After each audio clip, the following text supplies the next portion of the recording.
ಇವ್ರ ಹತ್ರ ಮಾತು ಬಿಟ್ಟದ್ದು ಯಾಕೆ? ಅಮ್ಮ ಮತ್ತು ಅಮ್ಮನ ಹತ್ರ ಮಾತು ಬಿಟ್ಟದ್ದು ಯಾಕೆ, ತಂದೆ ಮಾವನ ಹತ್ರ ಒಂದು ದಿನ ಏನಾಯ್ತು ಹೇಳಿದರೆ, ಇದು 2022ಕ್ಕೆ ಮಾತು ಬಿಟ್ಟದ್ದ? ಇಲ್ಲಪ್ಪ, ಒಂದು ವರ್ಷ ಒಂದೂವರೆ ವರ್ಷ ಆಗಿರ್ಬೋದು ಮಾತು ಬಿಟ್ಟು. ಅಂದರೆ 1.5 ವರ್ಷದಿಂದ ಮಾತಿಲ್ಲ. ಅವರಿಗೆ ಸ್ವಲ್ಪ ತುಂಬ ಬೇಸರ ಆಗಿತ್ತು. ಒಂದಿನ ಇವರಿಗೆ ಬೆಳಗ್ಗೆ ಏನೋ ಎಲ್ಲಿ ವಾಕಿಂಗ್ ಹೋಗುವ ಅದು ಒಂದು ಅಭ್ಯಾಸ ಇತ್ತು ಇಬ್ಬರಿಗೂ. ಇವರೇನೋ ಮಾಡಿದರು, ಮಗುವನ್ನು ಒಳಗಿಟ್ಟು ಬಾಗಿಲು ಹಾಕಿ ಲಾಕ್ ಮಾಡಿ ವಾಕಿಂಗ್ ಹೋಗಿದ್ದಾರೆ. ನಮ್ಮ ಅತ್ತೆ ಬೇಗ ಎದ್ದು ಇಲ್ಲಿಗೆ ಹೋಗ್ತಾರೆ, ಇಲ್ಲಿಗೆ ಹೋಟೆಲಿಗೆ ಹೋಗ್ತಾರೆ. ಮಾವ ಒಂದು ಸ್ವಲ್ಪ ಲೇಟಾಗಿ ಹೋಗೋದು. ಆ ಟೈಮಲ್ಲಿ ಮಗು ಎದ್ದು ಜೋರು ಅಳ್ತಾ ಇದ್ದು ಒಳಗಡೆ. ಇವರು ಹೋಗಿ ಕೊನೆ ತೆಗಿತಾರೆ, ತೆಗಿಲಿಕ್ಕೆ ಲಾಕ್ ಮಾಡಿ ಹೋಗಿದ್ದಾರೆ. ಮಗು ಒಳಗಡೆ ಲಾಕ್ ಇವರು ವಾಕಿಂಗ್ ಎಲ್ಲಿ ಹೋದದ್ದು ಕಾಣಿಗೆ, ಎಲ್ಲಿಗೊಂದು ಗೊತ್ತಿಲ್ಲ. ಇವರು ಎಲ್ಲಿದ್ರು? ಯಾರು? ಗಂಡ ಹೆಂಡತಿ ಅದು ಹೊರಗೆ ಹೋಗಿದ್ದು. ಬೆಳಗ್ಗೆ ಬೇಗ ವಾಕಿಂಗ್ ಏನೋ ಹೋದದ್ದು ಕಾಣಬೇಕು. ಗಂಡ ಹೆಂಡತಿ ವಾಕಿಂಗ್ ಹೋದ ಗಂಡ ಹೆಂಡತಿ ಅವರೇ, ಕಾರ್ತಿಕ್ ಮತ್ತೆ ಪ್ರಿಯಾಂಕಾ ವಾಕಿಂಗ್ ಹೋದದ್ದು. ಇವರು ಹೋಟೆಲ್ಗೆ ಹೋದರು. ಇವರು ಹೋಟೆಲ್ಗೆ ಹೋಗಿ ಲಾಕ್ ಮಾಡಿ ಹೋಟೆಲ್ಗೆ ಹೋದರು. ಅಲ್ಲ, ಅವರು ಗಂಡ ಹೆಂಡತಿ ವಾಕಿಂಗ್ ಹೋದದ್ದು. ಕೋಣೆ ಲಾಕ್ ಮಾಡಿ ಹೊರಗಡೆ ಹೋದದ್ದು. ಮಗು ಒಳಗಡೆ. ಮಗು ಮಲಗಿದಲ್ಲ, ನಾವು ಅಷ್ಟೊತ್ತಿಗೆ ಹೋಗಿ ಬರ್ತೀವಿ ಅಂತ ಹೇಳಿ ಹೋಗಿರ್ಬೋದು. ಇವರಂದರೆ ಇವರ ಅತ್ತೆ ಬೇಗ ಹೋಗ್ತಾರೆ ಅಲ್ಲಿ ಹೋಟೆಲಿಗೆ, ಮಾವ ಸ್ವಲ್ಪ ಲೇಟಾಗಿ ಹೋಗ್ತಾರೆ. ಅವರು ಹೋದ ಗ್ಯಾಪಲ್ಲಿ ಮಗು ಅಳ್ತಾಯಿತ್ತು. ಮಗು ಅಳೋದು ಶಬ್ದ ಕೇಳ್ತೀವಿ ಇವರಿಗೆ, ಮಾವನಿಗೆ. ಆವಾಗ ಇವರು ಮಗುವನ್ನು ಹೊರಗೆ ನಿಲ್ಲು ಮಗು ಬರ್ತಾರೆ ಅಂತ ಇದು ಮಾಡ್ತಾಯಿದ್ರು ಡೋರಿಂದ. ಅದು ಮಗು ಜೋರು ಅಳೋದು. ಇವರಿಗೆ ಕೋಪ ಬಂತು. ವಾಪಸ್ಸು ಅವರಿಗೆ ಫೋನ್ ಮಾಡಿ ಕರೆಸಿದ್ರು, ಎಲ್ಲಿದ್ದೀರಿ ಮಾರೆ ಮಗು ಅಳ್ತಾ ಉಂಟು ಅಂತ. ಬರುವಾಗ ಅದು ಇದು ಅಂತ ಇವರು ಸರ್ರಿ ಬೈದರು. ಅವತ್ತು ನಿಮಗೇನು ಭಾಷೆ ಇಲ್ವಾ ಹಾಗೆ, ನಾವಿಲ್ವ ಇಲ್ಲಿ, ನೀವು ಯಾಕೆ ಲಾಕ್ ಮಾಡಿ ಹೋಗೋದು ಮಾರೆ, ಮಗು ಅಳ್ತಾ ಉಂಟು, ನಿಮಗೆ ಕೋಣೆಯಲ್ಲಿ ಲಾಕ್ ಇದು ಮಾಡಿ ಹೋಗ್ತಾರೆ ಯಾರಾದರೂ, ಎಷ್ಟು ಹಿಂಸೆ ಮಾರೆ ನಮಗೆ ಹಾಗೆ ಎಲ್ಲ ಹೇಳಿದರು ಅಷ್ಟೇ ಅಂತ ಹೇಳಿದ್ರು. ಅದು ಜ್ವರ ಸ್ವಲ್ಪ ಮಾತು ಬಿಟ್ಟು ಅವನಿಗೇನೋ ಹೇಳ್ತಾನೆ ಅನ್ನಬೇಕು. ಆಮೇಲೆ ಇವರು ನಾನು ಮಾತಾಡೋದಿಲ್ಲ ಅಂತ ಹೇಳಿ ಅವನೇ ತಂದೆಗೂ ಮಗನಿಗೂ. ಅವಳೇನಿಲ್ಲ, ಅವಳು ಯಾವ ಸೊಕ್ಕು ಮಾತಾಡೋ ಕ್ರಮವೇ ಇಲ್ಲ, ಅವಳು ಮಾತಾಡಲಿಲ್ಲ. ಹಾಗೆ ಸ್ವಲ್ಪ ಅದರಲ್ಲೇ ಸ್ವಲ್ಪ ಗಲಾಟೆ ಆಯಿತು. ಮತ್ತು ಇವರಿಗೆ ಆ ದಿವಸ ತುಂಬ ಬೇಸರ ಆಯಿತು. ಮತ್ತು ಇವರಿಗೆ ಸುಮ್ಮನೆ ಇದ್ದೀನಿ. ನಾನು ಹೇಳಿದೆ ನೋಡಿ, ನನ್ನ ಹತ್ರ ಬಂದು ಹೇಳಿದೆ. ನಾನು ಹೇಳಿದೆ, ನೀವು ಸುಮ್ಮನೆ ಗಲಾಟೆ ಮಾಡಲಿಕ್ಕೆ ಹೋಗಬೇಡಿ, ಯಾಕೆ ಜಗಳಾಡೋದು, ಸುಮ್ಮನೆ ಇರ್ತಾನ. ಸರಿ ಬಿಡಿ, ಅವನಿಗೆ ಅಷ್ಟು ಗೊತ್ತುಂಟಲ್ಲ, ಮಗುವಿನ ಮೇಲೆ ಅವನಿಗೂ ಕಾಳಜಿ ಉಂಟಲ್ಲ, ಸುಮ್ಮನೆ ಅದೇ ಒಂದು ಪ್ರೆಸ್ಟೇಜ್ ಥರ ತಗೊಂಡು ಕಾಣಬೇಕು. ಹಾಗಾಗಿ ಸ್ವಲ್ಪ ಸಣ್ಣ ಕಿಡಿ ತಾಯಿ ಹತ್ರ ಎಲ್ಲ ಇದೇ ವಿಷಯ ಇರಬೇಕು. ಏನು ಕತೆ ನನಗೂ ಸರಿಯಾಗಿ ಕರೆಕ್ಟ್ ಗೊತ್ತಿಲ್ಲ. ನನಗೆ ತಾಯಿ ಹತ್ರ ಯಾಕೆ ಕೋಪ ಮಾಡ್ಕೊಂಡಿದ್ದಾನೆ ಏನಂತ ಹೇಳಿ. ಈ ತಾಯಿಗೆ ಆ್ಯಕ್ಚುಲಿ ನಮ್ಮ ತಾಯಿಗೆ ಅವನಂದರೆ ಪಂಚಪ್ರಾಣ. ಗಂಡು ಮಕ್ಕಳಲ್ರಿ, ಅವನು ಹರಕೆ ಮಾಡಿ ಹುಟ್ಟಿದವ. ಹೌದಾ? ಇಬ್ಬರು ಹೆಣ್ಣು ಮಕ್ಕಳು ಮಾತ್ರ ಗಂಡು ಮಗು ಬೇಕು ಅಂತೇಳಿ ಪಾಪ ಹರಕೆ ಮಾಡಿ ಹುಟ್ಟಿದವ. ಭಾರಿ ಇಷ್ಟ ಆಯ್ತು ಅವನು. ಕೆಲಸಕ್ಕೆ ಹೋಗ್ತಾ ಇದ್ರ? ಅವಳೆಯಲ್ಲಿ ಕೆಲಸ ಹೋಗ್ತಾ ಇರಲಿಲ್ಲ, ಮನೆಯಲ್ಲಿ ಇರ್ತಾ. ಅವಳೇ ಮನೆಯಲ್ಲೇ ಇರ್ತಾ ಇದ್ದದ್ದು. ಅದೇ ಒಂದು ಸಮಸ್ಯೆ ಅದ ಪಾಪ. ಅವಳಿ ಯಾರ ಹತ್ರ ಮಾತಾಡೋದಿಲ್ಲ ರೀ. ಅದೇ ಅವಳು ಪಾಪ ಕೆಲವರ ಸ್ವಭಾವ ಹಾಗೆ. ಏನು ಮಾಡೋದು, ಮಾತಾಡೋದು ಒಬ್ಬರ ಸುಮ್ಮನೆ ಸೈಲೆಂಟ್. ಆನಂತರದಲ್ಲಿ ಅವಳಿಗೆ ಗಲಾಟೆ, ಅವಳಿಂದ ಗಲಾಟೆ ಆಗಲಿಲ್ಲ, ಸೈಲೆಂಟ್ ಇದ್ಲು. ಮತ್ತು ಒಳಗಿಂದೊಳಗೆ ಅಂತ ಗೊತ್ತಿಲ್ಲ, ಬಟ್ ನಮ್ಮ ಹತ್ರ ಎಲ್ಲ ನನಗೆ ಒಳ್ಳೆ ರೆಸ್ಪೆಕ್ಟ್ ಕೊಡ್ತಾಯಿದ್ರು. ಸುಮ್ಮನೆ ಹೇಳಬಾರ್ದು ನಾವು. ನನ್ನ ನೋಡುವಾಗ ಆಯ್ತು ಅಂತೆಲ್ಲ ಹೇಳ್ತಾಯಿದ್ವಿ. ಅದೆಲ್ಲ ಇದು ಅವರವರ ಬಗ್ಗೆ ದೂರ ಗಲಾಟೆ ಆಯಿತು, ಗೊತ್ತಾಯ್ತಾ. ನಾವು ಮತ್ತು ಇವನು ಯಾಕೆ ಆ ರೀತಿ ಬರ್ದಂತ ಹೇಳಿ ಇನ್ನೂ ಗೊತ್ತಿಲ್ಲ ನಮಗೆ. ಇಷ್ಟೊಂದು ಇದು ಮಾಡಿ ಯಾಕೆ ಬರ್ತಿದ್ದಾನೆ ಅಂತ ಹೇಳಿ. ಏನು ಅಷ್ಟು ದೊಡ್ಡ ಇದು ಜೀವ ತೆಗೆಯುವಂಥದ್ದು, ಪ್ರಪಂಚ ಹೋಗುವ ಕೆಲಸ ಏನೋ ಆಗಿದೆ ಏನು ಅಂತ ಗೊತ್ತಿಲ್ಲ. ಏನು ಮತ್ತೆ ಅವನು ಒಳಗೊಳಂಗನ ವ್ಯವಹಾರಗಳು ನಾನು ಮತ್ತೆ ಕಂಪ್ಲೀಟಾಗಿ ಬಿಟ್ಟು ಯಾವಾಗ ಈ ಥರ ಇದ್ದರೆ ನಾನು ನಮ್ಮ ಪಾಡಿಗಿದ್ದೆ. ಅವನ ಯಾವ ಇದು ತಂಟೆಗೆ ನಾನು ಹೋಗ್ತಾ ಇರಲಿಲ್ಲ. ಮನೆ ಆಯ್ತು, ನಾನಾಯ್ತು, ನನ್ನ ಪಾಡಾಯಿತು. ಬಂದಿದ್ರೆ ಅವನ ನಿಷ್ಠೂರ ಇರಲಿಲ್ಲ. ಹಾಯ್ ಅಷ್ಟೇ ಬರ್ತಾನೆ, ವಿಶ್ ಮಾಡ್ತಾರೆ, ಹೋಗ್ತಾನೆ. ಮೊನ್ನೆ ಜನವರಿ 26ಗೆ ನನ್ನ ಮನೆಯದ್ದು ಇದು ಭೂಮಿ ಪೂಜೆ ಇತ್ತು, ಬಂದಿದ್ದಾನೆ. ಇವತ್ತು ಮಗುವನ್ನು ಇಟ್ಕೊಂಡು ಬಂದಿದ್ದಾನೆ. ಮೊನ್ನೆ ಜನವರಿಗೆ ಹೊಸ ಮನೆ ಕಟ್ತಾ ಇದ್ದೇನೆ ನಾನಂದು. ಅದರ ಭೂಮಿ ಪೂಜೆಗೆ ಬಂದಿದ್ದಾನೆ. ಪೂಜೆಗೆಲ್ಲ ಬಂದು ಆಯ್ತು ಬಾಬಾ ಅಂತೇಳಿ ಒಳ್ಳೆ ಮಾಡಿ ವಿಶ್ ಮಾಡಿ ಮೊನ್ನೆ ಸಿಕ್ಕಿ ಒಂದು 2-3 ತಿಂಗಳ ಹಿಂದೆ ಸಿಕ್ಕಿದವ ಹೇಗೆ ಇದು ಎಲ್ಲಿವರೆಗೆ ಬಂತು ಮನೆ ಎಲ್ಲ ಕೇಳಿದ್ದಾನೆ. ಎಲ್ಲ ಸರಿ ಐತ್ರಿ, ಈ ರೀತಿ ಆಗ್ತದೆ ಅಂತ ಇಷ್ಟು ದೊಡ್ಡ ಮಟ್ಟಿಗೆ ಹೋಗುವಂಥದ್ದು ಏನಾಗಿದೆ ಅಂತಲೇ ಗೊತ್ತಿಲ್ಲ. ಏನು ಮಾಡಿದೆ ಎಲ್ಲ ಇವ್ರ ಹತ್ರ ಯಾಕೆ ಕಣ್ಮಣಿ ಹತ್ರ ಕೋಪ? ಗಂಡ್ಮನೆ ಹತ್ರದ ಏನೂ ಗಲಾಟೆ ಆಗಲಿಲ್ಲ, ಸತ್ಯ ಹೇಳ್ಬೇಕಿದ್ರೆ ಏನಿಲ್ಲ. ಇವಳೇ ಆ ವಿಷಯ ದುಡ್ಡು ಕೊಡೋದಂದರೆ ಇವಳು ಆ ವಿಷಯದಲ್ಲೆಲ್ಲ ಬೈತಾ ಇದ್ದರು. ಈಗ ತಂದೆ ವಿಚಾರ ಬರುವಾಗ ಯಾಕೆ ಮಾರ ನಿನಗೆ, ಅವ್ರು ಏನು ಮಾಡಿದ್ದಾರೆ ನಿನಗೆ ಮಾತು ಬಿಡುವಾಗ ಎಲ್ಲ ಬೈತಾ ಇದ್ದರು. ಅಷ್ಟೆಲ್ಲ ಪಂಚಾಯತಿಗೆ ಆಗಿದೆ. ನನ್ನ ಮಾವನ ಅಂದರೆ ನಮ್ಮ ಅತ್ತೆ ಇದ್ದಾರಲ್ಲ, ಅವರ ಅಣ್ಣಂದಿರು ಮಾವನವರು ಬಂದು ಅವರ ಹತ್ರ ಯಾಕೆ ಮಾರ ಏನು ವಿಷಯ, ಈಗ ಇರಬಾರ್ದು ನೀನು ಚೆಂದಾಗಿರುವ ಪಂಚಾಯತಿಗೆ ಇದ್ದರು. ಲಾಸ್ಟಿಗೆ ಅವನ ಹತ್ರವೂ ಮಾತು ಬಿಟ್ಟು ಅವನು ಅವ್ರ ಹತ್ರ ಸಲ್ಲ ಮಾತು. ಯಾರು ಬುದ್ಧಿ ಹೇಳ್ತಾರೆ ಅವ್ರ ಹತ್ರ ಫುಲ್ ಕಟ್ಟು. ಒಂದು ಕಾಂಪ್ರಮೈಸಿಗೆ ಕೇಳುವ ಅಂತ ಹೇಳಿದರೆ ಯಾರು ಕಾಂಪ್ರಮೈಸ್ ಹೋಗ್ತಾರೆ ಅವರು ಕಟ್ಟು. ಆ ಕಾಂಪ್ರಮೈಸ್ ಕೂಡ ಮಾಡುವಂಥದ್ದು ಇದು ಇರಲಿಲ್ಲ, ಯಾವುದು ಮಾತಾಡ್ತಿರ್ಲಿಲ್ಲ, ಅವನು ಕೇಳುವ ಪರಿಸ್ಥಿತಿಯಲ್ಲೇ ಇರಲಿಲ್ಲ ಅವನು. ಹಾಗೆ ಏನೋ ಬಾಣಂತಿ ಟೈಮಲ್ಲಿ ಚೆನ್ನಾಗಿ ನೋಡ್ಕೊಳ್ಳಿಲ್ಲ ಅಂತೇಳಿ. ಆ ಬಾಣಂತಿ ಟೈಮಲ್ಲಿ ಚೆನ್ನಾಗಿ ನೋಡ್ಕೊಳ್ಳಿ ಅಂತೀರಿ, ಯಾರು ನೋಡ್ಕೊಂಡಿದ್ದಾರೆ, ಏನು ನೋಡ್ಕೊಳ್ಳಿಕ್ಕೆ ಅಂತ ಹೇಳಿ ಅವರು ಇರ್ತಾರೆ. ಇವರು ಹೋಟೆಲಿಂದ ಅಡುಗೆ ಮಾಡಿಕೊಂಡು ಎಲ್ಲ ಅಡುಗೆ ಎಲ್ಲ ಮಾಡ್ತಾಯಿದ್ದದ್ದು ಇದೆ. ಯಾರು ನಮ್ಮ ಅತ್ತೆನೇ ಮಾಡ್ತಾಯಿದ್ದದ್ದು ಮನೆಯಲ್ಲಿ ಎಲ್ಲ ಅಡುಗೆ ಮಾಡ್ತಾಯಿದ್ದು. 1 ವರ್ಷದಿಂದ ಅಡುಗೆ ಬೇರೆ ಬೇರೆ ಅಡುಗೆ ಬೇರೆ ಬೇರೆ ಮತ್ತೆ ಆದದ್ದು 1 ವರ್ಷ ಆದದ್ದಷ್ಟೇ, ಗಲಾಟೆ ಆದ ನಂತರ. ಮತ್ತು ಇವರಂದ್ರೆ ಮನೆಯಲ್ಲಿ ಅಡುಗೆ ಮಾಡ್ತಿರ್ಲಿಲ್ಲ, ಅಡುಗೆ ಮಾಡ್ತಾಯಿದ್ರು. ಹೋಟೆಲಿಗೆ ಬಂದು ಅವ್ನು ಕೊಂಡೋಗ್ತಾ ಇದ್ದ. ಮನೆಯಲ್ಲಿ ಸಹ ಪಾಪ ಮಾಡಬೇಕು, ಹೋಟೆಲಲ್ಲಿ ಸಹ ಅವರು ಅಡುಗೆ ಮಾಡಬೇಕು, 2 ಕಡೆ ಅಡುಗೆ ಮಾಡಬೇಕು. ಹೇಗೆ ಅವ್ರಿಗೆ ಪ್ರಾಯ ಆಗಲಿಲ್ವಾ? ಮನೆಯಲ್ಲಿ ಕೊನೆಗೆ ಇಲ್ಲಿ ಮಾತ್ರ ಮಾಡ್ತಾಯಿದ್ರು. ಕೊನೆಗೆ ಅವ್ರಿಗೆ ಕೊಂಡೋಗಿ ಕೊಡ್ತಾಯಿದ್ರು. ಎಲ್ಲಿ ಅವರಿಗೆ ಹೋಟೆಲಿಂದ ಕೊಂಡೋಗಿ ಮನೆಗೆ ಕೊಂಡೋಗಿ ಇಡ್ತಾಯಿದ್ರು. 2 ಕಡೆ ಮಾಡಲಿಕ್ಕೆ ಕಷ್ಟ ಆಗ್ತಿತ್ತು ಅವರಿಗೆ ಅಡುಗೆ. ಅಲ್ಲಿ ಕೊಂಡು ಕೊಡ್ತಾಯಿದ್ರು. ಅಷ್ಟೊಟ್ಟಿಗೆ ಎಲ್ಲ ಅವರು ಬೇರೆ ಕಡೆ ತಿನ್ನಲಿಕ್ಕೆಲ್ಲ ಶುರು ಮಾಡಿದರು. ಮತ್ತು ಇವರು ಬಿಟ್ಟುಬಿಟ್ರು ಕೊಂಡೋಗೋದನ್ನು. ಮತ್ತು ಅವ್ರು ಬಂದು ಸಹ ಕೊಂಡೋಗ್ತಿದ್ದ. ಮತ್ತು ಲಾಸ್ಟಿಗೆ ಇದು ಇಲ್ಲ ಏನಿಲ್ಲ, ಮತ್ತು ಬೇರೆ ಕಡೆಯಿಂದ ತೊಗೊಂಬರ್ತಾಯಿದ್ದ ಹೋಟ್ಲಿಂದ ಎಲ್ಲ. ಅಂದರೆ ಅಡುಗೆ ಮಾಡಲಿಕ್ಕೆ ಬರ್ತಾ ಇರಲಿಲ್ಲ ಅವರಿಗೆ. ಹಾಗೆ ಒಂದು small spark which has been neglected burnt the house ಅಂತ ಒಂದು ಇದುಂಟು ಇಂಗ್ಲೀಷಲ್ಲಿ. ಇದು ಅದೇ ಆದದ್ದು. ಒಂದು ಸಣ್ಣದಿರುವಾಗ ನಾನು ಮಾಡಿದ ತಪ್ಪು ಅಂತ. ಯಾಕೆಂದೇಳಿ ಒಂದು ಸಣ್ಣ ಕಿಡಿ ಇರುವಾಗಲೇ ಒಂದು ಅದನ್ನು ನಂದಿಸುವಂಥ ಪ್ರಯತ್ನ ಮಾಡಬೇಕಿತ್ತು ನಾವು. ಏನಾಗುವುದಿಲ್ಲ ಅಂತೇಳಿ ಬಿಟ್ಟಿದ್ದು ನಾವು. ಇಡೀ ಎಲ್ಲ ಸರಿಯಾಗಿ ಎಲ್ಲರೂ ಒಂದು ಫ್ರೀ ಮೈಂಡೆಡ್ ಓಪನ್ ಮೈಂಡೆಡ್ ಆಗಿರ್ತಿದ್ರೆ ಯಾವುದೇ ಸಮಸ್ಯೆ ಇರಲಿಲ್ಲ. ಏನಪ್ಪ ಎಲ್ಲದಕ್ಕೂ ಓಪನ್ ಮೈಂಡ್ ಬೇಕು ರೀ. ಪ್ರಪಂಚ ನಡಿಬೇಕಾದ್ರೆ ಅಡ್ಜಸ್ಟ್ಮೆಂಟ್ ಬೇಕು, ಓಪನ್ ಮೈಂಡ್ ಇರಬೇಕು. ಹಾಗಿದ್ರೆ ನಡೀತದೆ. ಇದು ಒಂದು ಹೇಳಿದರೆ ಅವರ ಪ್ರತಿಷ್ಠೆ ಇದು ಅದೇ ಕಾರಣ. ಎಲ್ಲದ ಸರ್ವನಾಶ ಆಗಿ ಕಾರಣವೇ ಅದೇ. ಅಲ್ಲ, ಅವರು ಸ್ವಲ್ಪ ರಿಚ್ ಅಂತೇಳಿ ಕಾಣುತ್ತೆ ಪ್ರಿಯಾಂಕನ ಮನೆಯವರು. ಇಲ್ಲ ಅವ್ರಿಗೇನು ರಿಚ್ ಪಾರ್ಟಿ ಅಲ್ಲ ಅವರು. ಅವ್ರದ್ದು ಅವರು ಕೂಡ ಬಾಡಿಗೆ ಮನೆ. ನಾನು ನೋಡುವಾಗ ಅವ್ರ ಬಹುಶಃ ಬಾಡಿಗೆ ಮನೆ. ಏನು ರಿಚ್ ಅಂತ ಇರಲಿಲ್ಲ. ಅವರು ಇಬ್ಬರು ಕೆಲಸಕ್ಕೆ ಹೋಗ್ತಾಯಿದ್ರು. ಮತ್ತು ಅವರ ಕೆಲಸದಲ್ಲಿ ಬಿಟ್ಟರು ಅಂತ ಹೇಳಿದ್ದು ಕೇಳಿತು ನನಗೆ. ಅಷ್ಟಿಗೆ ಇಬ್ಬರು ಕೆಲಸಕ್ಕೆ ಹೋಗ್ತಾಯಿದ್ರು ಪಾಪ ಅವರು. ಹಾಗೆ ಅವರೇನು ದೊಡ್ಡ ಅನುಕೂಲಸ್ಥರು ಏನಲ್ಲ. ಇವರನ್ನು ತುಂಬ ಚೆನ್ನಾಗಿ ಸಾಕಿದ್ರು ಅಂತಿಲ್ಲ ಮಕ್ಕಳ ಪ್ರೀತಿಯಿಂದ. ಮಕ್ಕಳನ್ನು ಒಬ್ಬಳೆ ಮಗಳು ಟ್ವಿನ್ಸ್ ಅಲ್ಲ, ಅವರು ಚೆನ್ನಾಗಿ ಸಾಕಿದ್ರು. ಒಳ್ಳೆ ಚೆನ್ನಾಗಿ ಅವಳಿಗೆ ಯಾವುದೇ ಕಮ್ಮಿ ಮಾಡಿದ ರೀತಿಯಲ್ಲಿ ಸಾಕಿದ್ರು. ಅಂದರೆ ಏನು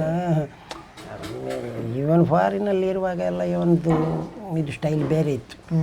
ಖರ್ಚು ಮಾಡೋದು ಇದು ಲೈಫ್ ಸ್ಟೈಲ್ ಒಂಥರ ಹೀಗೆ ತಪ್ಪ ಒಂದು ಅವನೇ ಮಾಡಿದ ಖರ್ಚು. ಅವಳಿಗೆ ಮೊದಲೇ ಬಂದವಳಿಗೆ ಪಾಪ ಅವಳಿಗೆ ಹೇಳ್ತಿದ್ರೆ ಅವನು ಅದೇ ಅಡ್ಜಸ್ಟ್ ಮಾಡಿಸಿ ಇದು ಮಾಡಬೇಕಾಗಿತ್ತು ರೀ. ಅವನು ಕಣ್ಣದವು ಮಾಡಬೇಕು. ಎಲ್ಲದಕ್ಕೆ ಅವಳನ್ನು ದುರ್ಲಿಕ್ಕೆ ಆಗೋದಿಲ್ಲಲ್ಲ. ಗಂಡಸಾಗಿ ನಾವು ಗಂಡಸರಲ್ವ, ನಾವು ಹಾಗೆ ಹೇಳಲಿಕ್ಕೆ ಆಗೋದಿಲ್ಲ. ಬೇರೆ ಹೆಂಗಸರನ್ನು ಹಾಗೆಲ್ಲ ದೂರ್ಲಿಕ್ಕೆ ಆಗೋದಿಲ್ಲ. ಎನಿಮಿಯ ಒಬ್ಬ ಶತ್ರುವಿನ ಮನೆಗೂ ಈ ಗತಿ ಬರಬಾರ್ದು. ಅಂದರೆ ಯಾರು ಕಣ್ಣು ಬಿತ್ತೋ ಏನೋ ಗೊತ್ತಿಲ್ಲ. ಈ ಒಂದು ಅಷ್ಟು ಹೇಳ್ಬೋದು ಅಷ್ಟೇ. ನಿಮಗೆ ಡೆತ್ ನೋಟ್ ಇದುವರೆಗೂ ನೋಡಲೇ ಇಲ್ವಾ ನೀವು? ಡೆತ್ ನೋಟ್ ನೋಡಲೇ ಇಲ್ಲ ನಾವು. ನಮಗೆ ತೋರಿಸಲೇ ಇಲ್ಲ ಅವರು ಡೆತ್ ನೋಟ್. 1 ಪೇಜ್ ಏನೋ ತೋರಿಸಿದ್ರು ಅಷ್ಟೇ. ಅದರಲ್ಲಿ ಏನೂ ಇಲ್ಲ. ಸುಮ್ಮನೆ ಅಕ್ಷರ ಇದು ಮಾಡಿದ್ದಕ್ಕೆ ನಾವು ಅಕ್ಷರ ಅಂತ ಹೇಳಿದಾಗ ತೋರಿಸಿದ್ರು. ಬಟ್ ಡೆತ್ ನೋಟ್ ನಮಗೆ ತೋರಿಸಲಿಲ್ಲ. ಅದು ಈಗ ಹೇಳ್ತಾ ಇದ್ದಾರೆ ನಿಮಗೆ ತೋರಿಸೋದಿಲ್ಲ, ಇದು ಇನ್ವೆಸ್ಟಿಗೇಷನ್ ಪಾರ್ಟ್ ಅಂತೇಳಿ. ಈಗ 90 ಡೇಸ್ ಚಾರ್ಜ್ ಶೀಟ್ ಆದಮೇಲೆ ಫಸ್ಟಿಗೆ ತೋರಿಸ್ಬೇಕು, ಒಟ್ಟಿಗೆ ತೋರಿಸಬೇಕಿತ್ತು ಅವರು, ನಮಗೆ ತೋರಿಸಲಿಲ್ಲ. ಓದಿ ಹೇಳಬೇಕು. ನಮಗೆ ಮರುದಿನವೇ ಗೊತ್ತದು ಅವನು ಇಷ್ಟಿಷ್ಟು ಬರ್ದಿದ್ನ ಅಂತ ಹೇಳಿ ಶಾಕ್. ಅಲ್ಲ, ಅದು ಅವ್ರದ್ದೇ ಹ್ಯಾಂಡ್ ರೈಟಿಂಗ್ ಆಗಿರ್ಬೋದು ಅಥವಾ ಪ್ರಿಯಾಂಕನದ್ದು ಏನಾದರೂ ಹ್ಯಾಂಡ್ ರೈಟಿಂಗ್? ನಾನು ನೋಡಲಿಲ್ಲ ಪ್ರಿಯಾಂಕ ಬರೆದಿರೋ ಚಾನ್ಸ್ ಕಡಿಮೆ ಅಂತ ಕಾಣ್ತಾ ಇದ್ದೆ. ಯಾಕೆಂದರೆ ಅಲ್ಲ ಗೊತ್ತಿಲ್ಲ, ಮತ್ತು ಏನು ಯಾರಿಗೂ ನೋಡಲಿಲ್ಲಲ್ಲ ನಾನು. ಅವನು ಒಂದು ಪುಟ ನೋಡುವಾಗ ಒಂದು ಜಸ್ಟ್ ಕೆಲವು ವರ್ಡ್ಸಿಂಗ್ ನೋಡುವಾಗ ಅವನ ಹ್ಯಾಂಡ್ ರೈಟಿಂಗ್ನಾಗೆ ಇತ್ತು. ಯಾವ ಲಾಸ್ಟಲ್ಲಿ ಒಂದು ಸಣ್ಣದೊಂದು ತೋರಿಸಿದೆ, ಅದು ಅವನ ಹ್ಯಾಂಡ್ ರೈಟಿಂಗ್ ಥರ ಇತ್ತು. ಮತ್ತು ಉಳಿದ ಈ ಪೇಜುಗಳೆಲ್ಲ ಈ ಯಾವುದು ಯಾರಿಗೂ ತಾಯಿಯಾಗಿ ಹುಟ್ಟಬಾರ್ದು ಮತ್ತು ಅದು ಇದೆಲ್ಲ ಬರೆದಿದ್ದಾನೆ ಅಂತ ಹೇಳಿದ. ಅದು ಅಷ್ಟು ಅದನ್ನು ನೋಡಲಿಲ್ಲ ನಾವು, ಇದನ್ನು ನೋಡಲಿಲ್ಲ ನಾವು. ಹಾಗೆ ಇದು ಈಗ ಡೋರ್ ಎಲ್ಲ ಓಪನ್ ಇದೆಯಾ ಮನೆಯದ್ದು? ಡೋರ್ ಇದು ರೂಮ್ ಅವರ ಕೈಯಲ್ಲೇ ಇದೆ, ಇನ್ನೂ ಇನ್ವೆಸ್ಟಿಗೇಷನ್ ಇದೆ ಅಂತ ಏನೋ ಹೇಳ್ತಾ ಇದ್ದರು. ಹಾಗೆ ರೂಮ್ ಕೀ ಕೊಡಲಿಲ್ಲ, ಮನೆಯದು ಕೊಟ್ಟಿದ್ದಾರೆ. ಆಗ ಕುತ್ಕೊಳ್ಳಿ ಆಗೋದಿಲ್ಲಲ್ಲ, ಮನೆ ಕ್ಲೀನ್ ಆಗಬೇಕಲ್ಲ, ಕ್ಲೀನ್ ಆಗಲಿಲ್ಲ ಇನ್ನೂ ಸಹ. ಮನೆ ಬೆಡ್ಡೆಲ್ಲ ಅದೆಲ್ಲ ಒಳಗಡೆ ಎಲ್ಲ ಹಾಗೇ ಇದೆ. ನೀವು ಹೋಗಲಿಲ್ಲ? ನಂತರ ಹೋಗಿದ್ದೆ, ಇವತ್ತು ಕೂಡ ಹೋಗಿ ಬಂದದ್ದು. ರೂಮ್ ಓಪನ್ ಮಾಡಲಿಲ್ಲ, ರೂಮ್ ಕೀ ಅವರ ಹತ್ರ ಇದೆ, ಪೊಲೀಸ್ ಅವರ ಹತ್ರ. ಮನೆ ಕೀ ನಮ್ಮ ಹತ್ರ ಇದೆ. ಇನ್ನು ಅದನ್ನು ಎಲ್ಲ ಮಾಡಬೇಕಲ್ಲ, ಇನ್ನು ಏನಾದರೂ ಅದೇ ಮನೆ ಸರಿ ಮಾಡಬೇಕು. ಅದನ್ನು ಸ್ವಲ್ಪ ಏನಾದರೂ ಬೇಡದು ಯಾವುದು ತೆಗೆದು ಒಂಥರ ಬೇರೆಯಾಗಿ ಒಂದು ಚೆಂದ ರೀತಿಯಲ್ಲಿ ಇನ್ನೊಂದು ಮಾಡಬೇಕಾಗುತ್ತೆ ಮನೆಯನ್ನು. ಸ್ವಲ್ಪ ಏನಾದರೂ ಡೆಮಾಲಿಷ್ ಮಾಡಿ ಇಲ್ಲ ಬೇರೆ ಅಡ್ಜಸ್ಟ್ಮೆಂಟ್ ಮಾಡಿ ಏನಾದರೂ ಮಾಡಬೇಕು.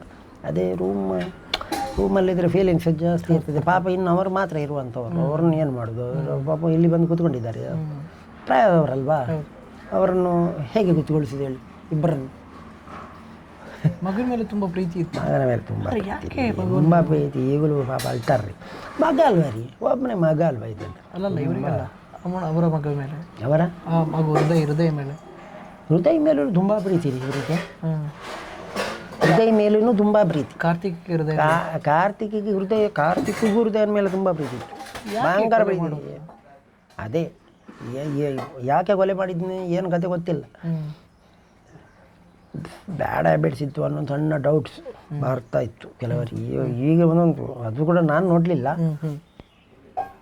ಇದು ಇಷ್ಟ ಅಂದರೆ ನೋಡುವಾಗ ಇತ್ತು ಏನೋ ಅನ್ನೋ ಡೌಟ್ ಬರ್ತಾ ಇದೆ. ಅಂದರೆ ಇಷ್ಟು ಕ್ರೂಷಿಯಲ್ ಆಗಿ ಹೋಗುವಾಗ ಆ ಒಂದು ಕೈ ಬರಬೇಕಲ್ಲ ಅವನಿಗೆ. ತನ್ನದೇ ಮಗುವನ್ನು ಕೊಯ್ಬೇಕಾದ್ರೂ ಆ ಮನಸ್ಸು ಬರಬೇಕು, ಮೆಂಟಲ್ ಬರಬೇಕಾದ್ರೆ ಅದು ತಿರುಗಿ ಏನಾದರೂ ಗಿರ್ಮೆಟ್ ಆದರೆ ಮಾತ್ರ ಇದಾಗೋದು. ಆ ಬೇರೆ ಯಾವುದೋ ಒಂದು ವಸ್ತು ಒಳಗೆ ಕೆಲಸ ಮಾಡಿಸಬೇಕು, ಈ ಥರ ಮಾಡಿಸು ಅಂತ ಆದರೆ ಮಾತ್ರ ಆಗೋದು. ಸರಿಯಲ್ಲ? ಕಮಿಷನರ್ ಹೇಳ್ತಾ ಇದ್ರು ಅಲ್ಲಿ ಒಳಗಡೆ ಏನೋ ತುಂಬ ಗಲಾಟೆ ಆಗಿದೆ ಅಂತ. ಕಮಿಷನರ್ ನಮಗೆ ನೋಡಿ ಫಸ್ಟ್ ನಾನು ನೋಡಿದ್ದು ಯಾವುದು ಓಪನ್ ಮಾಡಿ ನೋಡಿದ್ದೆ. ನಾನು ನೋಡಿದಂದರೆ ಪೊಲೀಸ್ನವರಿದ್ದರು. ಅವತ್ತು ನೋಡಿದ ಅದೇ ದೃಶ್ಯ ಇನ್ನೂ ಕಣ್ಣು ಮುಂದೆ ಇದೆ. ಬರ್ಬರವಾಗಿ ಭೀಕರವಾದಂಥ ದೃಶ್ಯ ದಬ ಅಂತ ಹೇಳಿ ನಾನೇ ಬೆಚ್ಚಿ ಬಿದ್ದಿದ್ದೆ. ನಮಗೆ ಹೊರಗೆ ಬಂದು ನಾನು ನಾರ್ಮಲ್ ಆಗಬೇಕಾದ್ರೆ ಒಂದು 15 ನಿಮಿಷ ಆಗಿದೆ. ಮತ್ತು ನಮ್ಮ ಅತ್ತೆದಾಯವರನ್ನು ಸಮಾಳಿಸೋದೇ ಒಂದು ಅರ್ಧ ಗಂಟೆ ಏನು ನಡೀತಾ ಇದೆ ಅನ್ನೋದೇ ಒಂದು ಭಾರಿ ತುಂಬ ಅದೊಂದು ಮರಲಿಕ್ಕಾಗೋದಿಲ್ಲ. ನನ್ನ ಹೆಂಡತಿ ಒಂದು ಕಡೆ ಬೊಬ್ಬೆ ಹೊಡೆಯುವುದು, ಅತ್ತೆ ಅವರ ತಲೆಗೆ ಜಜ್ಜುಗೊಂಡದ್ದು ಗೋಡೆಗೆ. ಈ ಅವರಿಗೆ ಅವನ ವಿಷಯ ಗೊತ್ತಿರಲಿಲ್ಲ, ಅವನು ಎಲ್ಲಿದ್ದಾನೆ ಅಂತ ಹೇಳಿ. ಅಯ್ಯೋ 7 ಸಲ ಅವನು ಎಲ್ಲಿದ್ದಾನೆ ಅಂತ ಕೇಳ್ತಾ ಇದ್ದಾರೆ. ಅವನಿಗೆ ನಾನು ಹೇಳಿದೆ, ಅವರು ರೈಲಿಗೆ ತಲೆ ಕೊಟ್ಟಿದ್ದಾನೆ ಅಯ್ಯೋ ಅಂತೇಳಿ. ಅವರು ಒಂದು ರೀತಿಯಲ್ಲಿ ಹೀಗೆ ಈ ಯಾರನ್ನು ಸಮಾಧಾನ ಪಡಿಸೋದು, ನಾನು ಇದು ಮಾಡೋದು. ಬಾ ಅವತ್ತೊಂದು ದಿನ ಉಂಟಲ್ಲ, ಓ ದೇವರೇ, ಮರೀಲಿಕ್ಕೆ ಸಾಧ್ಯ ಅಲ್ಲ. ಏನು ನಡೀತಾ ಇದ್ದೆ ಅಂತಲೇ ಒಂಥರ ಏನು ನಡೆದೋಗಿತ್ತು ಅನ್ನೋದೇ ಇದಾಗಿತ್ತು. ಇವರಿಗೆ ಬೇಲಿಗೆಲ್ಲ ತುಂಬ ಕಷ್ಟಪಟ್ಟವು ನೀವು? ಎಷ್ಟು ಒದ್ದಾಡಿದ್ರಿ? ಬೇಲಿಗೆ ತುಂಬ ಒದ್ದಾಡಿದ್ದೇವೆ. ಮತ್ತು ನಮ್ಮ ಬೇಲು 1 ವಾರ ಬಿಟ್ಟು ಅವರು ಡೇಟ್ ಕೊಟ್ಟಿದ್ರು, ಕೊಟ್ಟರು. ಅವತ್ತೆ ಇನ್ನಕ್ಕೆ ಸಿಕ್ಕಿತ್ತು.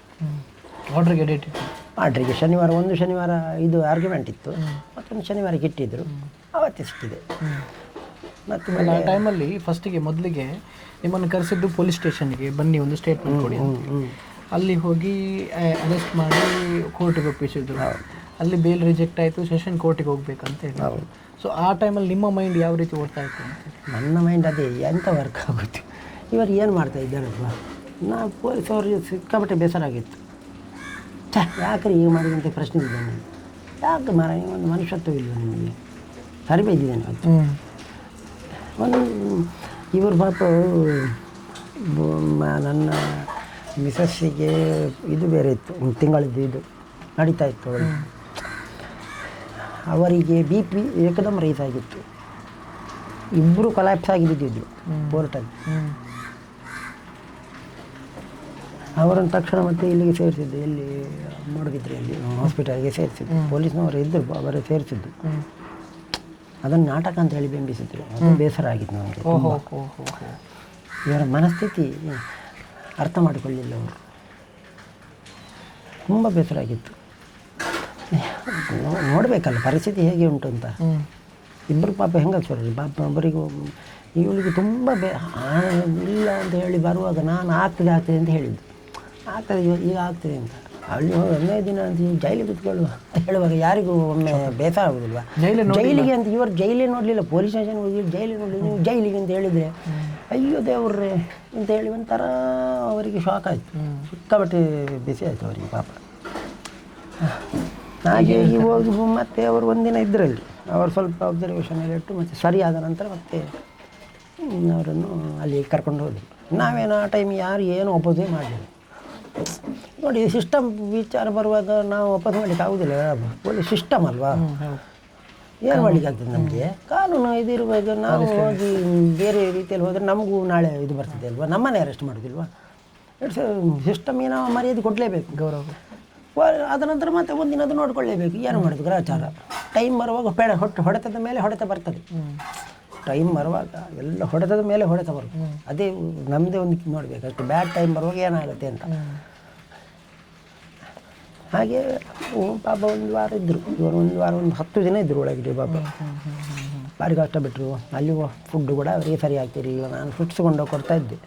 ಅದರಲ್ಲಿ ಹೊಟ್ಟೆ ತುಂಬಿಕೊಟ್ಟು ಜೀವನ ಮಾಡ್ತಾ ಪಾಪ ಅವರು ಇದು ಮಾಡ್ತಾಯಿದ್ದದ್ದು. ನಮ್ಮ ನೋಡಿ ಫುಡ್ ಸ್ಟೈಲ್ ಬೇರೆ ಇಲ್ಲಿದ್ದು. ನಮಗೆ ವೆಜ್ ಬೇಕು, ನಮಗೆ ಅವರು ಅಡುಗೆ ಮಾಡ್ಕೊಳ್ಳುವಂಥದ್ದಲ್ಲ ಆಗೋದಿಲ್ಲ. ಅಲ್ಲಿ ಈ ಗರಂ ಮಸಾಲೆಗಳು ಜಾಸ್ತಿ ಇದ್ದರೆ ಅದು ಎಲ್ಲ ಅವರ ಅತ್ತೆ ಊಟ ಮಾಡೋದಿಲ್ಲ. ಅವರು ಪಾಪ ಎಷ್ಟು ಇದಾಗಿದ್ದು. ನನ್ನ ಹೆಂಡತಿ ಅದನ್ನು ಒಂದು 5-6 ಕಿಲೋ ವೆಯ್ಟ್ ಲಾಸ್ ಆಗಿದ್ದಾಳೆ. 6 ಕಿಲೋ. ಅದರಲ್ಲೂ ಸಹ ಒಳ್ಳೇದಾಯ್ತು ಅಂತ ಹೇಳ್ತಾ ಇದ್ದಾರೆ. ಅಲ್ಲೆಲ್ಲರೂ ತಮಾಷೆ ಆಯಿತು. ನಾನು ಸ್ವಲ್ಪ ಸಾಪುರದೆ ವೆಯ್ಟ್ ಲಾಸ್ ಆದೆ. ಪಾಪ ಏನು ಮಾಡೋದು, ಅದೇ ಎಲ್ಲ ಗ್ರಾಚಾರ. ಮತ್ತು ಅದು ನಾವು ಕೂಡ ಹೆಲ್ಪ್ಲೆಸ್ ಅವಾಗ. ಏನು ಮಾಡಲಿಕ್ಕಾಗೋದಿಲ್ಲ. ನೋಡಿ, ನ್ಯಾಯಾಂಗಕ್ಕೂ ವಿರುದ್ಧವಾಗಿ ಹೋಗೋಕ್ಕಾಗೋದಿಲ್ಲ, ಪೊಲೀಸ್ ವಿರುದ್ಧವಾಗಿ ಹೋಗ್ಲಿಕ್ಕಾಗೋದಿಲ್ಲ. ಇವನು ಕಮಿಷನರ್ ಕೂಡ ಹೇಳಿದರು ಅವತ್ತು. ಅದು ಸ್ಟೇಟ್ಮೆಂಟ್ ಅವರು ಹೇಳಿರುವಂಥದ್ದು. ಬಟ್ ಕಮಿಷನರ್ ಅಂತಲ್ಲ, it's system. Head of the ಅವರೇ ಅಲ್ವಾ, head of the district head of the police ಅವರೇ ಅಲ್ವಾ. ಅವರು ನಾವು ಪೊಲೀಸ್ ಸಹಕಾರ ಕೊಡಲಿಲ್ಲ ಅಂತ ಏನೋ ಒಂದು ಅದು ಬೇಸರ ಆಗಿತ್ತು. ನಾವು ಸಂಪೂರ್ಣವಾಗಿ ಸಹಕಾರ ಕೊಟ್ಟಿದ್ದೇವೆ. ಯಾವುದೇ ರೀತಿಯಲ್ಲಿ ಪ್ರಶ್ನೆಗೆ ಸರಿಯಾಗಿ ಉತ್ತರವನ್ನು ಕೊಟ್ಟಿಲ್ಲ. ಎಲ್ಲ ಸತ್ಯ ಹೇಳಿದ್ದೇವೆ ನಾವು. ಸತ್ಯ ಹೇಳಿಯೇ ತಪ್ಪಾದದ್ದು ಕಾಣ್ತದೆ. ಇವರು ಕೇಳಿದರು, ಅವರು ನೀವು ಮನೆಗೆ SIನವರು ವಿಚಾರಣೆ ಮಾಡುವಾಗ ಇವರ ಹತ್ರ, ಹೌದಾ ನೀವು ಕೆಲಸಕ್ಕೆ ಹೋಗಲಿಕ್ಕೆ ಹೇಳ್ತಾ ಇದ್ದದ್ದು ಹೌದಾ? ನಿನ್ನ ಮಗನನ್ನು ಹೌದು ಅಂತ ಹೇಳಿದ್ರು ಇವರು. ನಿಮ್ಮ ಸೊತ್ತೆಯನ್ನು ಸಹ ಕೆಲಸಕ್ಕೆ ಹೋಗ್ಲಿಕ್ಕೆ ಹೇಳ್ತಾ ಇದ್ದಾರೆ. ಹೌದು, ಇಬ್ಬರು ಕೆಲಸಕ್ಕೆ ಹೋಗಿ ಮಗುವನ್ನು ನಾನು ನೋಡಿಕೊಳ್ತೇನೆ ಅಂತ ಹೇಳಿದ್ದು ಹೌದು ಅಂತ ಹೇಳಿದ್ರು. ಅದು ಅದಕ್ಕೆ ಮ್ಯಾಚ್ ಆಯಿತು. ಇವರು ಹೇಳಿದ್ದು ಅದಕ್ಕೂ ಮ್ಯಾಚ್ ಆಯಿತು. ಹಾಗೆ ಸಾಕಿರಬೇಕು ಅಂದ್ಬೇಕು. ಹಾಗೆ ಈಗ ತೊಂದರೆ ಇದೆ, ಸುಧಾರಿಸಿದ್ದಾರೆ. 1-2 ದಿನ ಮಂಕ್ ಹಾಕಿದ್ರು ಬೇಸರದಲ್ಲಿ, ಅಯ್ಯೋ ದೇವರೇ ಅಂತ. ನಾರ್ಮಲ್ ದೇವರೊಂದು ಮರೆಯುವ ಒಂದು ಶಕ್ತಿ ಕೊಟ್ಟಿದ್ದಾರೆ, ಅದು ವರ. ದೇವರಿಗೆ ಯಾರಿಗಾಗಲಿ ಎಷ್ಟೇ ಇದಂದರೂ ಮರೀತದೆ. ದೇವರು ಕೊಟ್ಟಂಥ ವರ ಅದು. ಸತ್ಯ ಹೇಳಬೇಕು. ನಾರ್ಮಲ್ ಲೈಫ್ಗೆ ಬರ್ತಾರೆ, ಎಲ್ಲ ನಾಳೆ ಬರ್ತಾರೆ. ಏನು ಮಾಡಲಿಕ್ಕೆ ಆಯ್ತದೆ? ಸ್ವಯಂಕೃತ ಅಪರಾಧದಿಂದ ಅವನು ಮಾಡಿರುವಂಥದ್ದು. ಮಾಡಿದ್ದಕ್ಕೆ ಖಂಡಿತವಾಗಿ ಮರುಕಾಯಿದೆ ನಮಗೆ. ಆಗಬಾರ್ದು ಅಂತೇಳಿ ಇದು ಸಾಯುವವರೆಗೆ ನಾವು ಮರೀಲಿಕ್ಕಾಗೋದಿಲ್ಲ ಖಂಡಿತ. ಅಯ್ಯ ದೇವರೇ ಈ ಥರ ಆಗಬಾರ್ದಾಗಿತ್ತು ಅಂತೇಳಿ. ಮತ್ತು ಅವರ ಬುದ್ಧಿಗೆ ಅವರೇ ಕೊಟ್ಟಿರುವಂಥದ್ದು. ಅಯ್ಯೋ ತಮ್ಮ ಕೈಯಾರೆ ಹಾಳು ಮಾಡಿಕೊಂಡಿರುವಂಥದ್ದು. ಹಾಗೆ ಅದೆಲ್ಲ ಆಯಿತು. Okay sir, thank you so much. ಒಂದಷ್ಟು ವಿಚಾರವನ್ನು ಕೂಡ ತಿಳಿಸಿದ್ರಿ. ಸದ್ಯಕ್ಕೆ ಪಕ್ಷಿಕೆರೆಯ ನಿಮಿಷ ನೀವು ಕೂಡ ಅಷ್ಟೇ. ನನ್ನ ಹೊಟ್ಟೆಯ ಮೇಲೆ ಕೆಲವೆಲ್ಲ ತುಂಬ ಇದಿತ್ತು, ಹೊರಗೆ ಹೇಳಿದ್ದೀನಿ ಮಾತ್ರ. ತುಂಬ ಬೇಸರ, ನೋವು ಇದನ್ನೆಲ್ಲ.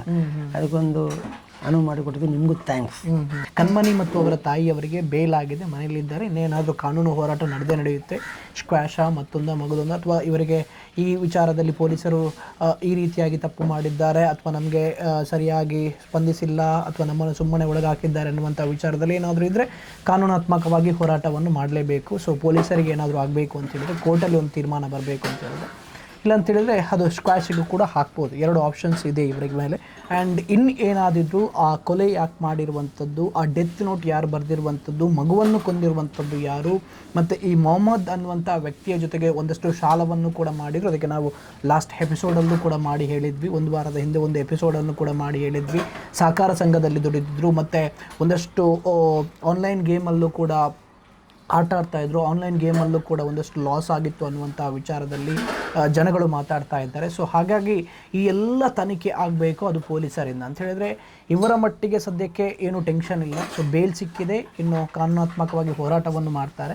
ಸೊ ಇನ್ನು ಕಾರ್ತಿಕ್ನ ವಿಚಾರದಲ್ಲಿ ಸರಿಯಾದ ಇನ್ವೆಸ್ಟಿಗೇಷನ್ ಆಗಬೇಕು. ಇವರು ಹೇಳೋ ಪ್ರಕಾರ ಅದೇ ಕಾಲ್ ರೆಕಾರ್ಡನ್ನು ಕೂಡ ತೆಗಿಬೇಕು. ಕಾರ್ತಿಕ್ಕಿದ್ದು ಯಾರಿಗೆಲ್ಲ ಫೋನ್ ಮಾಡಿದ್ದ, ಕರೆಯ ಬಾರಿ ಯಾರಿಗೆಲ್ಲ ಮೆಸೇಜನ್ನು ಮಾಡಿದ್ದ, ಆ ದಿನ ಒಂದು ದಿನದ ಹಿಂದೆ ಏನೋ 10,000 ರೂಪಾಯಿ ಕೊಟ್ಟಿದ್ದ, 40,000 ರೂಪಾಯಿ ರಿಂಗನ್ನು ಅದೇ ಸಹಕಾರಿ ಬ್ಯಾಂಕ್, ಸುಬ್ರಹ್ಮಣ್ಯ ಸಹಕಾರಿ ಬ್ಯಾಂಕಲ್ಲಿ ಇಟ್ಟಂತಹ ಕಾರ್ತಿಕ್ ಅವರಿಗೆ 10,000ವನ್ನು ಗೂಗಲ್ ಪೇ ಕೂಡ ಮಾಡಿದ್ದ ಅನ್ನುವಂಥ ವಿಚಾರದಲ್ಲೂ ಕೂಡ ಅಲ್ಲಿಯ ಸ್ಥಳೀಯರು ಹೇಳಿರುವಂಥದ್ದು, ಮತ್ತು ಅದು ನಾವು ನೋಡಿದ್ವಿ, 10,000 ಗೂಗಲ್ ಪೇ ಮಾಡಿರುವಂಥದ್ದು ಕೂಡ. ಸೊ ಹೀಗಿರಬೇಕಾದ್ರೆ ಒಂದಷ್ಟು ಸಾಲವನ್ನು ಮಾಡಿದ್ದ. ಪೊಲೀಸ್ ಕಮಿಷನರೇ ಹೇಳ್ತಾ ಇದ್ರು ಯಾವ ರೀತಿ ಅಂತ ಹೇಳಿದರೆ, ಒಂದಷ್ಟು ಕೊಲ್ಲೋಕ್ಕಿಂತ ಮುಂಚೆ ಆ ರೂಮ್ನಲ್ಲಿ ಗಲಾಟೆ ಆಗಿತ್ತು ಅನ್ನುವಂಥ ವಿಚಾರದಲ್ಲಿ. ಸೊ ಆ ಗಲಾಟೆ ಯಾತಕ್ಕೋಸ್ಕರ ಆಯಿತು ಅನ್ನುವಂಥದ್ದು ಕೂಡ ಹೊರಗೆ ಬರಬೇಕಾಗಿದೆ.